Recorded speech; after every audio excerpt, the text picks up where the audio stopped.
से 12 वाजता आहेत आणि आपण पाहताय एनडीटीव्ही मराठी। मी वर्षा नलवडे। या बुलेटिन मध्ये आपला सर्वांचं स्वागत करते।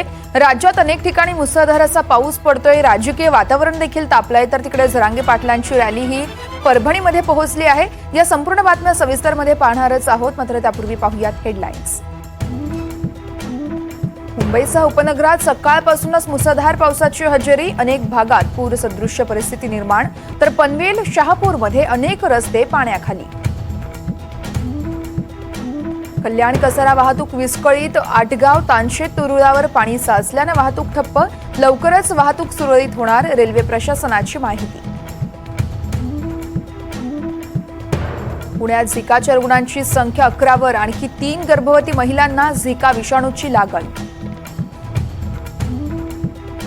वरळी हिट अँड रन प्रकरणी शिंदे गटाचे उपनेते राजेश शहा पोलिसांच्या ताब्यात। शिंदेंच्या मुलांनी दोघांना चिरडलं, महिलेचा मृत्यू तर पती बचावला। सत्तेच्या मस्तीवर त्रास देत असतील तर सत्तेत बसू देणार नाही, जरांगेंचा सरकारला इशारा। येवल्याच्या मुकादमानं भांडणं लावली, जरांगेंचा भुजबळांना टोला।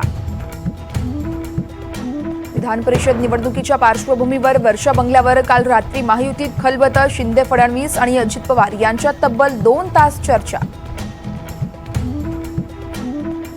रवींद्र वायकर भ्रष्टाचारी आहेत की नाही, भाजपनं सांगावं, वायकरांच्या क्लीन चिटवर सुप्रिया सुळेंचा सवाल। उद्धव ठाकरे आज छत्रपती संभाजीनगर दौऱ्यावर, ठाकरेंच्या उपस्थितीत राजू शिंदे करणार पक्षप्रवेश, अतुल सावे, रावसाहेब दानवे यांची चर्चा निष्फळ।